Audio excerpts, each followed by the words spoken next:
patatagalin, papakilala ko na po yung ating mentor, Coach Mark Dominic Rolona. Yan, Coach. Yun, no? Alright, so hello everyone. Good evening po sa lahat. And thank you so much, Coach Kurt, sa napakagandang introduction. So talagang kung ikaw makakarinig, talagang nahihiya ako din, no? So anyway, sa lahat ng mga nanonood ngayon, shout out po sa inyo lahat. Hindi ko kayo maisa-isa, pero I know a lot of you guys, halos kadalasan dito mga students, kasi ang mga share ngayon, mga students din. And before pala ako mag-start, I just want to take this opportunity na magpasalamat sa ating hire creator, at the same time yung taong behind in this event, yung tawag dito, yung nag-organize talaga sa itong event, our mother and father upline mentor Annette and Elni Tare, and to our unified elites, okay, na talagang ito yung parang naging utak sa ating mga events, and nabuo din to dahil sa mga taong sa ating mga mentors, and also to our founder ng team namin sa Alpha Digitech, to Mentor Anthony Tare, and sa buong Alpha Masters,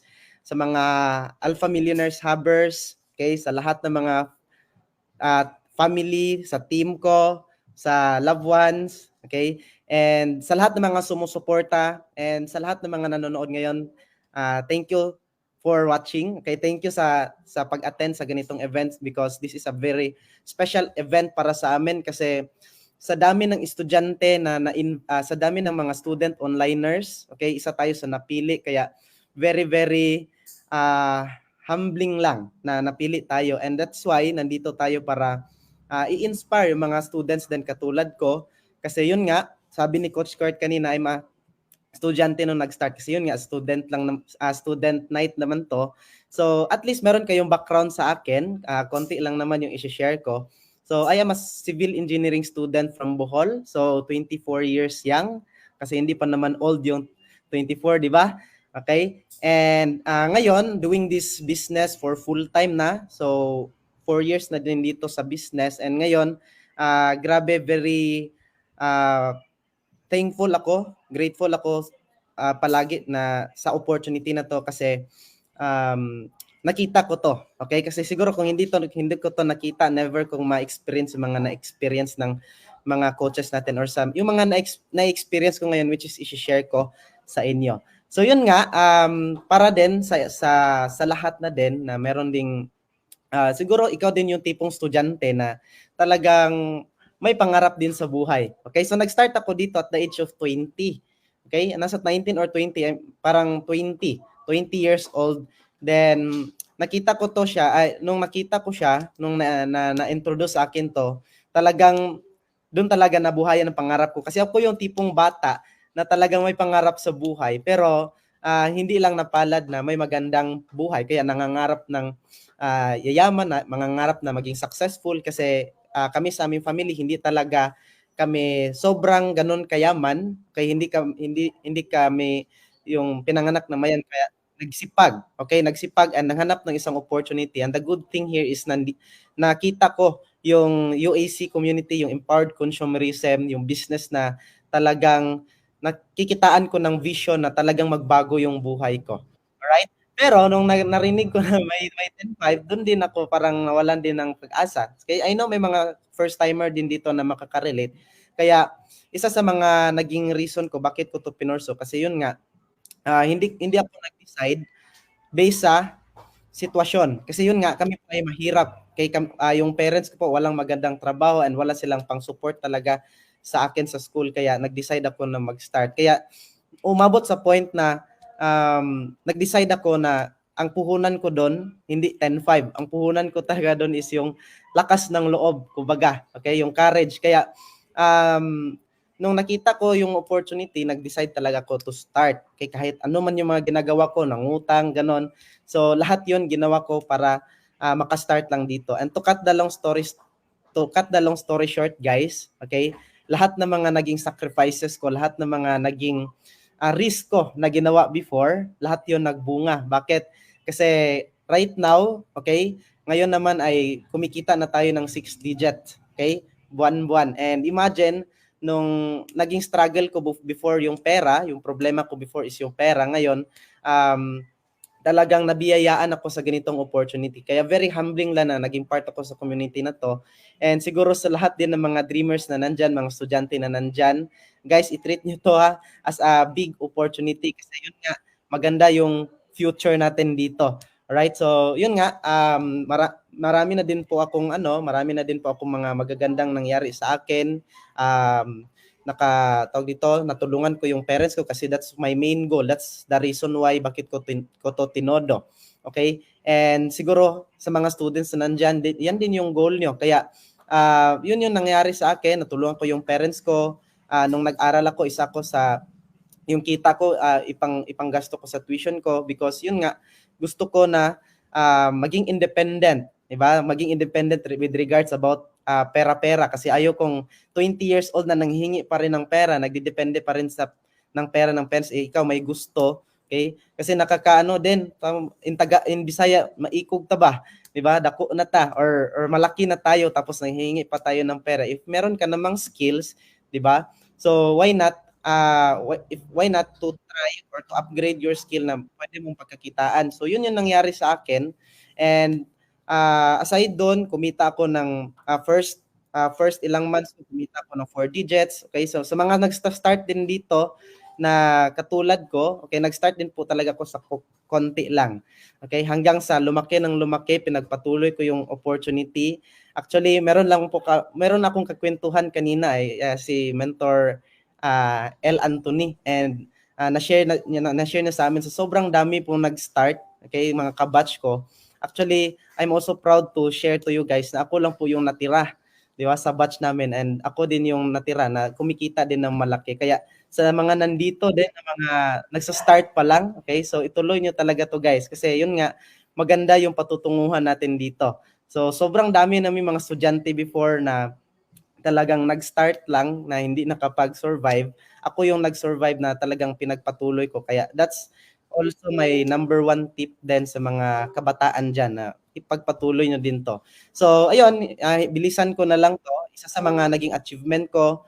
Ngayon, I am a $500,000 earner na sa community. Bago pa lang last September, na-hit ko yung $500,000 ko. And isa sa mga travel qualifier. Okay, so aside doon, MacBook qualifier kasi since yun nga kumikita na ako, so nabibili ko na yung mga gusto ko. Okay, so halos yung mga gusto ko na nabibili ko na ngayon, kaya I'm very proud na din sa sarili and proud to share you guys kasi sino ba naman ako nung nag-start? Okay, kung kaya ko lang talagang ipakita sa inyo yung picture, dugyot na dugyot talaga.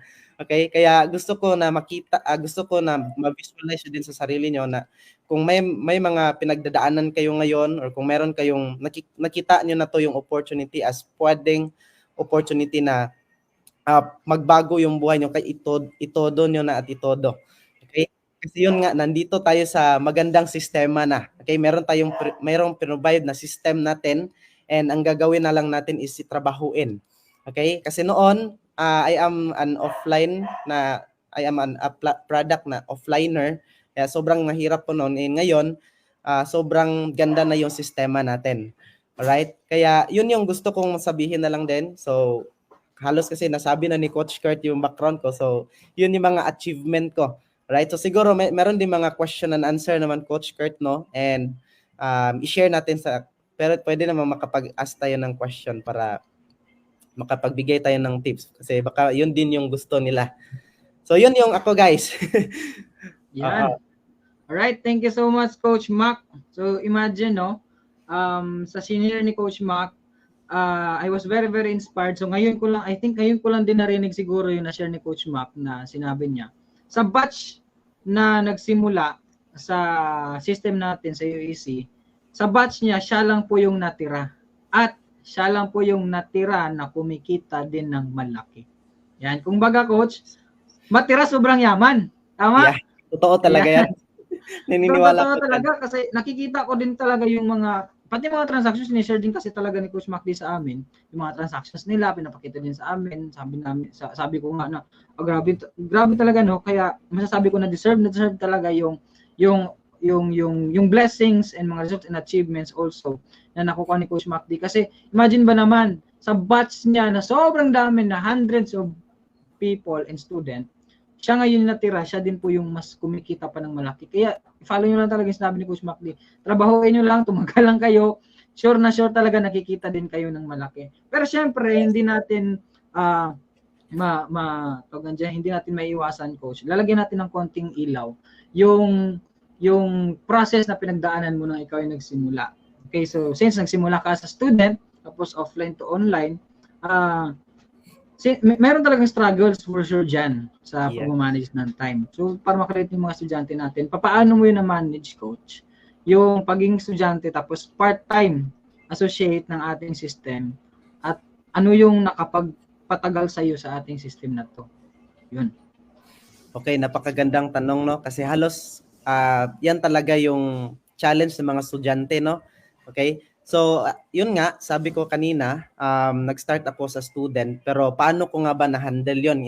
Dati offline days pa kasi yun. So, unang-una, okay, nag-create talaga, before ako mag-start ng isang araw, sinischedule ko na lahat ng mga gagawin ko. Okay? As a student kasi, di ba, alam mo naman yung schedule mo sa school. Di ba, alam mo naman yung schedule sa school. So, nililista ko yun. So, every may vacant hours yan, diyan ko sinisingit yung business. Kaya diyan ako nakikipag-usap sa mga kapwa ko estudyante, diyan na oras ako nagdadala ng mga clients ko doon sa office namin kasi wala pa namang online before. Okay? And nung yun yung nagawa ko, dinisiplina ko talaga yung sarili ko. Nag-schedule ako and at the same time dinisiplina ko yung sarili ko na hindi ko talaga mawala sa path yung business ko. Kasi a lot of you guys, siguro marami pong nagsasabi dito na, Coach, hindi ko magawa yung business kasi busy. Okay? Or pagka busy-busyhan lang. Di ba? Or yun kasi naniniwala talaga ako. My mentor always told me na, Mark, yung pagiging busy, it's a matter of priority. Okay? So saan ka ba na busy? Okay? Na busy ka ba mag-ML? Na busy ka ba mag-scroll sa Facebook? Na busy ka ba sa TikTok? Pag-scroll ng TikTok or ano bang pinagkabisihan mo or sa school busy ka? Kasi we have 24 hours naman sa ating buong araw. Hindi naman ako naniniwala sa 24 hours mo busy ka. Sa 24 hours mo nag-aaral ka, di ba? So merong mga times talaga, may mga times na very may times na wala kang ginagawa diyan. So I make time to be productive at that time, at that specific time. Kasi ganun ako ka organize talaga sa time. Okay? So, as na nag-start ako, ganun talaga. Until now naman, naglilista pa rin ako ng schedule ko everyday. Okay? Kaya sa mga nagsasabi na busy, sa mga nagsasabi na hindi ko ma-handle yung business sa ka-busy ko, Coach. Actually, ang gusto ko lang sabihin sa inyo, guys, make this business as a priority. Kasi baka hindi mo to magawa hindi mo siya mahanapan ng paraan. Kung hindi mo siya mahanapan ng paraan na makapagbigay ka ng time, 'di ba? So parang hindi mo to siya priority. Parang less priority na siya kasi kahit yun nga sa sinabi ko kanina, may mga vacant times naman talaga tayo lahat, 'di ba? Hindi lang siguro natin nabigyan to ng importansya. So yun yung sa akin na advice ko sa lahat ng mga students or sa mga hindi din students na part-time lang. So make this as a priority and disiplinahin yung sarili.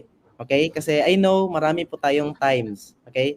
Kung i-sacrifice mo na yung mga times nyo to scroll lang, yung Netflix, di ba? Kung nagawan mo nga ng paraan na makapag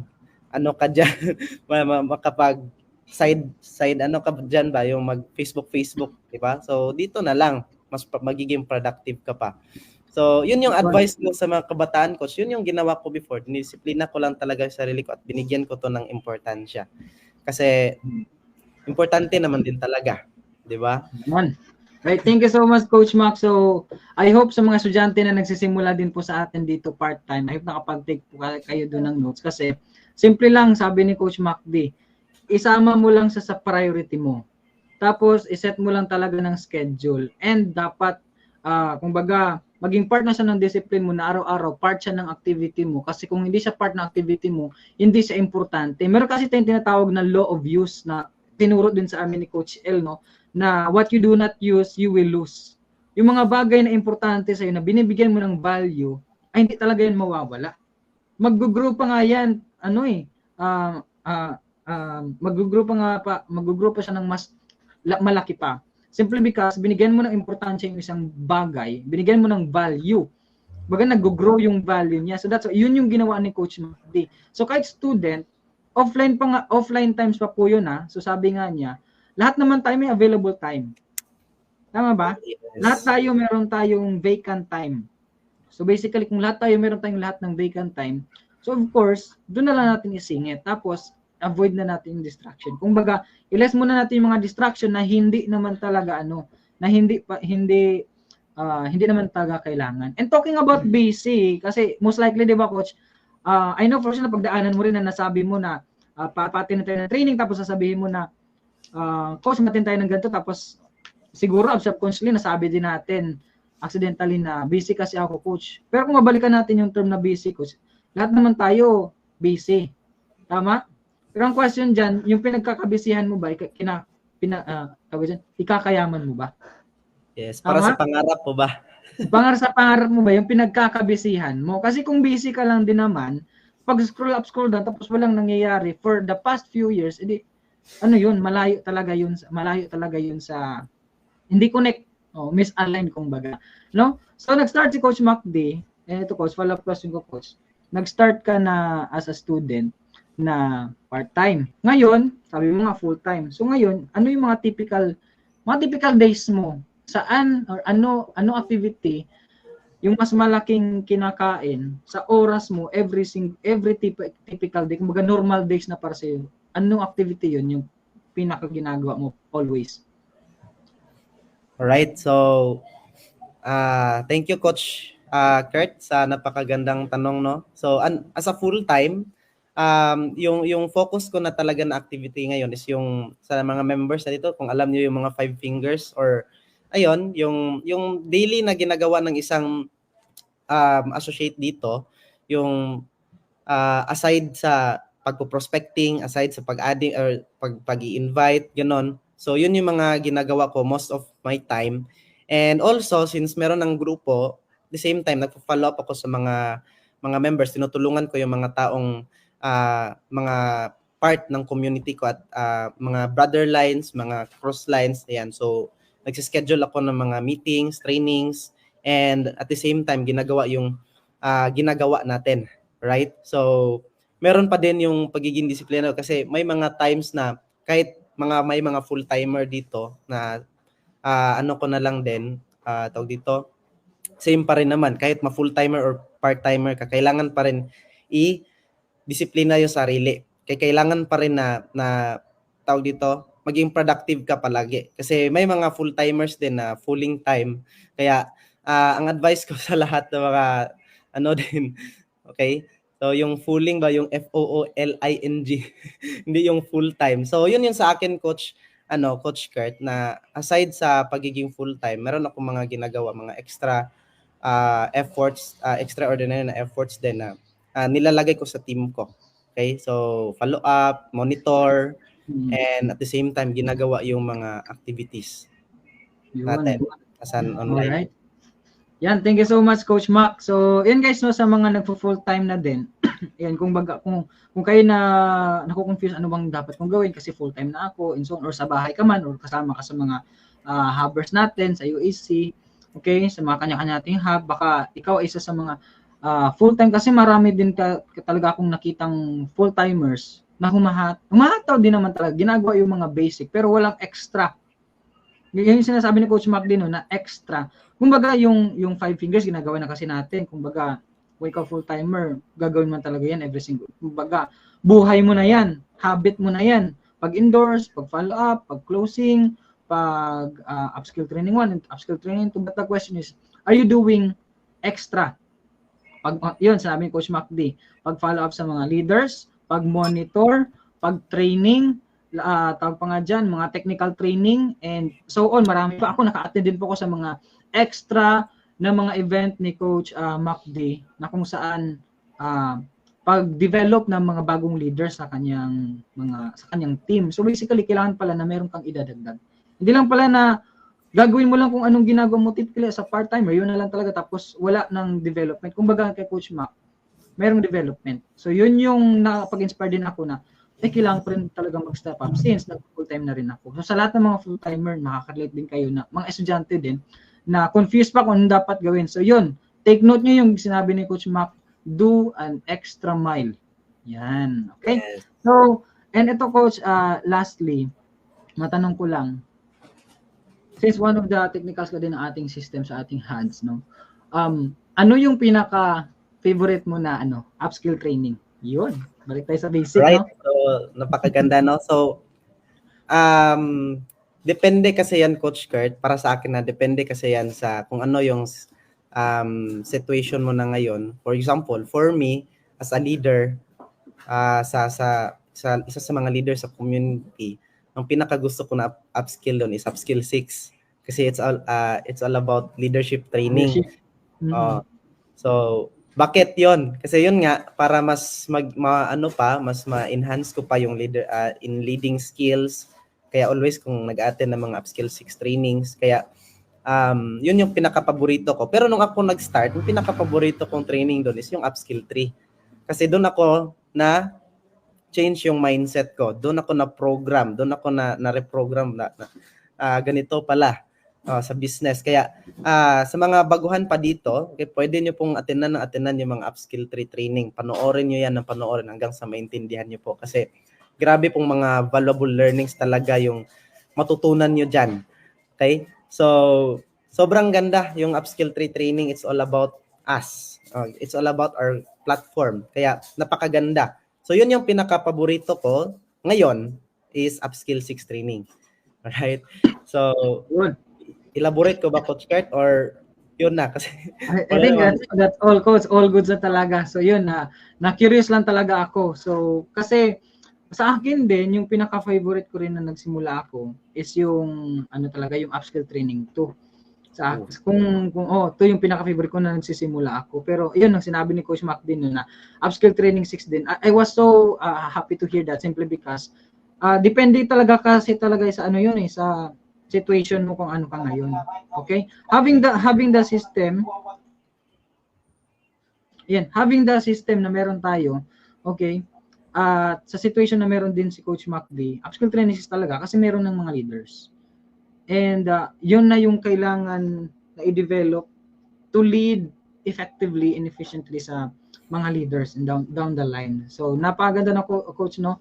Yun yung one of the favorite mo talaga na training kasi iba't iba yung mga magti-train. Diba? Mga mentors. Tapos ilang dekada na sa negosyo natin. So basically, we can learn from them. Diba? Yan. So Coach Mac, thank you so much. Baka meron ka pang padagdag o isa-shoutout sa mga leaders natin. Alright, so ayun, thank you so much, Coach Kurt. Okay, thank you sa pag-invite sa akin dito sa mga mentors natin. Napasalamatan ko na kayo lahat. Basta alam niyo na kung sino kayo. And shoutout na lang po sa lahat ng mga ka-team ko sa Alpha Digitech and in my team, the Camp Loyal. And at the same time, yung talagang todo sumusuporta sa akin, yung partner ko, Girly, and sa buong family ng UAC community, shout out po sa inyo guys, and salamat po sa pag-support sa event na to, and more blessings to come. And yun, Coach Kurt, thank you so much, Coach Mac D. So grabe, no? Napakaganda ng pinag-usapan. Ngayon, eto guys, ayan. So ngayong gabi, sa mga na-invite natin, dalawa pa lang po yung sharer natin. Meron pa po tayong dalawa. Okay, pero napaka-exciting nito kasi yung guest speaker na po natin yung ating sunod na tatawagin. Pero guys, no, from Coach Apollo to Coach Coach Mac D, napaka-inspiring. May mga natutunan ba tayo? Sige nga, comment nga natin dyan. Yes! And pa-comment na din also, thank you so much, Coach Mac. Yan, for Coach Mac D, for that wonderful sharing. So,